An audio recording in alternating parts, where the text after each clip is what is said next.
हमारे solar system के दो ग्रुप्स हैं, मर्क्यूरी, वीनस, अर्थ और मार्स। इनको इनर प्लैनेट्स या टेरेस्ट्रियल प्लैनेट्स कहा जाता है।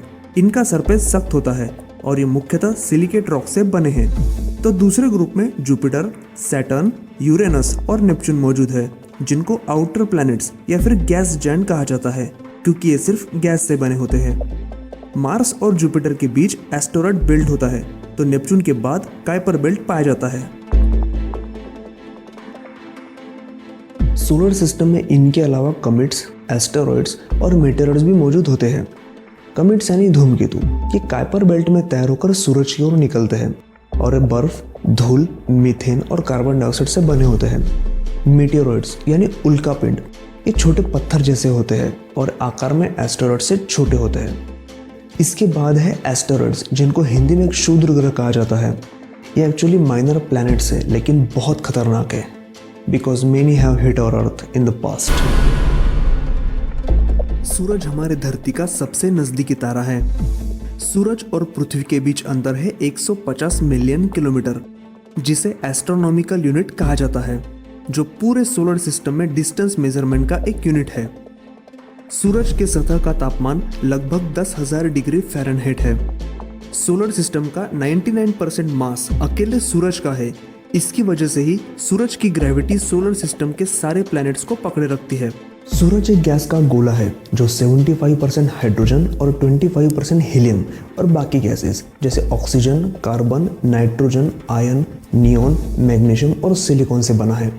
सूर्य के कोर यानी भीतरी भाग में कंटिन्यूसली न्यूक्लियर फ्यूजन की प्रक्रिया चालू रहती है, जिसमें हर सेकंड 700 मिलियन टन हाइड्रोजन का कन्वर्जन 695 मिलियन टन हीलियम में होता है और ज़बरदस्त इलेक्ट्रोमैग्नेटिक रेडिएशंस पैदा होती है। जब ये रेडिएशंस पृथ्वी के वातावरण तक पहुंचते हैं, ओजोन लेयर अल्ट्रावायलेट रेज को एब्जॉर्ब कर लेता है और बाकी के रेडिएशंस वातावरण में प्रवेश करते हैं, जिसे हम सूर्य किरण कहते हैं। सूर्य से अगर हम धरती की तरफ आना शुरू करें तो सबसे पहला प्लैनेट है बुध यानी मर्क्यूरी। ये हमारे सोलर सिस्टम का सबसे छोटा ग्रह है और कुछ खास वक्त पर यानी सूर्योदय से तुरंत पहले और सूर्यास्त के तुरंत बाद हम इसे क्षितिज पर देख सकते हैं। मर्क्यूरी का सरफेस दिखने में बिल्कुल हमारे चांद जैसा है। सूर्य से नजदीक होने के बावजूद ये गर्म नहीं है, क्योंकि इस ग्रह पर कोई वातावरण नहीं है जो कि सूरज से आने वाली गर्मी को सोख सके। यहाँ पर एक बात हम आपको बता दें कि सोलर सिस्टम की कोई भी ऐसी खगोलीय वस्तु जो सूरज की परिक्रमा न करते हुए अगर किसी अन्य ग्रह की परिक्रमा कर रही हो तो उसे उस ग्रह का नेचुरल सैटेलाइट या फिर चंद्रमा कहा जाता है।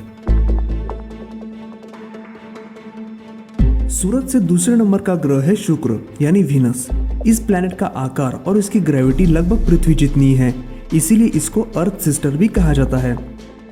शुक्र हमारे सोलर सिस्टम का सबसे गर्म प्लैनेट है, क्योंकि इसके वातावरण में कार्बन डाइऑक्साइड का प्रमाण ज्यादा होता है, जो सूरज से आने वाली गर्मी को सोखकर प्लैनेट को गर्म रखता है।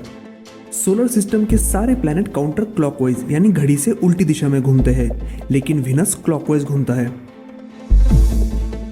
वीनस के बाद हम आते हैं हमारी पृथ्वी पर। हमारी पृथ्वी का एक चंद्र है, जिसे हमारी पृथ्वी का नेचुरल सैटेलाइट भी कहा जाता है। हमारी पृथ्वी ना ही वीनस जैसी सूरज के बहुत करीब है और ना ही मार्स जितनी सूरज से दूर है। इसीलिए पृथ्वी को गोल्डीलॉक्स प्लैनेट भी कहा जाता है, क्योंकि ये गोल्डीलॉक्स जोन में आता है।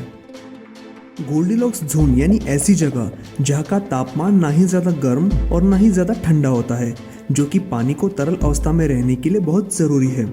इसीलिए जहाँ तक हम सबको पता है, सिर्फ हमारी धरती पर ही जीवन मौजूद है। पृथ्वी के बाद सूरज से चौथे नंबर पर आता है मंगल ग्रह। मंगल ग्रह को रेड प्लैनेट भी कहा जाता है, क्योंकि यहाँ की मिट्टी में रेड ऑक्साइड का प्रमाण ज्यादा है, जिसकी वजह से ये लाल दिखता है। यहाँ का वातावरण ठंडा है और यहाँ मुख्यतः कार्बन डाइऑक्साइड, नाइट्रोजन और ऑक्सीजन पाया जाता है। मंगल ग्रह की ग्रेविटी और डायमीटर पृथ्वी के ठीक आधी है। मंगल को दो चंद्रमा हैं, डीमोस और फोबोस। साइंटिस्ट ये मानते हैं कि ये एस्टेरॉयड्स हैं, जो मार्स और जुपिटर के बीच एस्टेरॉयड बेल्ट से मार्स के एटमॉस्फेयर में कैप्चर हुए थे। और हमारे सौरमंडल का सबसे बड़ा वोल्केनो ओलंपस मॉन्स मंगल पर ही स्थित है। साथ ही बहुत बड़ी घाटी वेलस मैरिनेरिस भी यहाँ मौजूद है। 1965 में मेरिनर 4 के द्वारा की गई पहली मंगल उड़ान से पहले तक ये माना जाता था कि ग्रह की सतह पर पानी हो सकता है, लेकिन वैज्ञानिकों को यहाँ बर्फ के रूप में पानी मिला है। सौर मंडल के सभी ग्रहों में हमारी पृथ्वी के अलावा मंगल ग्रह पर ही जीवन और पानी होने की संभावना सबसे अधिक है। अब हम आते हैं मार्स और जुपिटर के बीच, जहां एस्टेरॉयड बेल्ट है और जिसमें हजारों लाखों एस्टेरॉयड सूरज की परिक्रमा कर रहे हैं। इस बेल्ट में सबसे बड़ा एस्टेरॉयड है सीरिस, जिसे रिसेंटली डॉर्फ प्लैनेट का दर्जा दिया गया। 1801 में इटालियन एस्ट्रोनॉमर ग्यूसेप पियाजी ने इसकी खोज की थी। सीरिस का डायमीटर है 950 किलोमीटर और ये अपने स्वयं के गुरुत्वाकर्षण खिंचाव से गोलाकार भी पा चुका है। यहाँ 3 और बड़े एस्टेरॉयड भी पाए जा चुके हैं, वेस्टा, पैलेस और हाइजिया। अब हम बढ़ते हैं आउटर रीजन की ओर, जहाँ गैस प्लैनेट पाए जाते हैं। इनमें पहला और सूरज से 5वें नंबर का प्लैनेट है जुपिटर। ये हमारे सौर मंडल का सबसे बड़ा प्लैनेट है और इसे सूरज की परिक्रमा करने के लिए सिर्फ 10 घंटे का समय लगता है। जुपिटर मुख्यतः हाइड्रोजन और हीलियम गैस से बना है। हमारी पृथ्वी की कंपैरिजन में जुपिटर पर ग्रेविटी काफी ज्यादा है। अगर किसी चीज का वजन धरती पर 10 पाउंड होगा तो उसी चीज का वजन जुपिटर पर 24 पाउंड भरेगा। क्या आप और एक बात जानते हैं कि जुपिटर को सोलर सिस्टम का वैक्यूम क्लीनर भी कहा जाता है, क्योंकि जुपिटर स्पेस में मौजूद डस्ट और कमिट्स को अपनी तरफ खींचता है। जुपिटर की सतह पर ग्रेट रेड स्पॉट नाम की एक जगह है, जो असल में एक तूफान है जो पिछले 200 सालों से चल रहा है।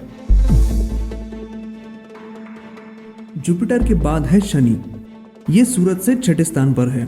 1610 में गैलीलियो ने दूरबीन की सहायता से इस ग्रह को खोजा था। शनि की रिंग, जो हमें दूर से बहुत सख्त दिखाई देती है, असल में बड़े बड़े पत्थर, बर्फ और धूल से बनी है। ये प्लैनेट 75% हाइड्रोजन और 25% हीलियम से बना है और बहुत थोड़ी ही मात्रा में पानी, मीथेन, अमोनिया और पत्थर पाए जाते हैं। शनि को मीमास, एन्सेलेडस, टेथिस, डियोनी और टाइटन जैसे 62 से भी ज्यादा चंद्रमा है, जिसमें टाइटन सबसे बड़ा है। इस ग्रह के बारे में आश्चर्य की बात यह है कि इसकी डेंसिटी यानी घनता बहुत कम है, यानी पानी से भी बहुत कम। शनि के बाद आता है यूरेनस, जिसे अपनी हिंदी में कहा जाता है अरुण। यूरेनस सूर्य से 7वें नंबर पर है। 13 मार्च 1781 में विलियम हर्शल ने इसकी खोज की थी। यूरेनस दूरबीन द्वारा पाया जाने वाला पहला ग्रह था। यूरेनस को मिरांडा, एरियल, टाइटनिया जैसे 27 मून है। यूरेनस मीथेन गैस के नीले बादलों से घिरा होने की वजह से हरा और नीले रंग का दिखाई देता है और सूरज से काफी दूर होने की वजह से यहाँ का वातावरण ठंडा है। यूरेनस मुख्यतः हाइड्रोजन और हीलियम से बना है और इसका आकार भले ही पृथ्वी से 60 गुना बड़ा हो, लेकिन इसकी डेंसिटी पृथ्वी से भी बहुत कम है। सूरज से 8वें नंबर का ग्रह है नेपच्यून, जिसे हिंदी में कहा जाता है वरुण। नेपच्यून भी यूरेनस की तरह मीथेन गैस के बादलों से घिरा है, इसीलिए ये भी नीला दिखाई देता है। इस ग्रह पर 1200 मील प्रति घंटे की रफ्तार से हवाएं चलती है। नेपच्यून को थलासा, डेस्पिना और गैलाटिया जैसे 14 मून हैं। नेपच्यून सूरज से सबसे दूर होने की वजह से सूरज का एक चक्कर काटने के लिए इसे 165 साल लगते हैं। अब हम नेपच्यून के ऑर्बिट से बाहर निकलते हैं और काइपर बेल्ट में आते हैं, जहां ट्रांस नेपच्यूनियन ऑब्जेक्ट्स पाए जाते हैं जो बर्फ से बने हुए हैं, और इसी बेल्ट में पाया जाता है प्लूटो। जब से प्लूटो की खोज हुई थी, यानी 1930 से ही प्लूटो को एक ग्रह माना जाता था, लेकिन बाद में प्लूटो जितने ही आकार के कई ऑब्जेक्ट्स की खोज की गई। इसीलिए 76 साल बाद यानी 24 अगस्त 2006 में इंटरनेशनल एस्ट्रोनॉमिकल यूनियन ने प्लूटो को डॉर्फ प्लैनेट का दर्जा दिया, क्योंकि अगर प्लूटो को हम ग्रह मानते तो प्लूटो जैसे ही हजारों ऐसे ऑब्जेक्ट्स को हमें ग्रहों का दर्जा देना पड़ता। अगर आपको ये वीडियो पसंद आया तो प्लीज़ इसे लाइक और शेयर कीजिए और हमारे चैनल को सब्सक्राइब कीजिए।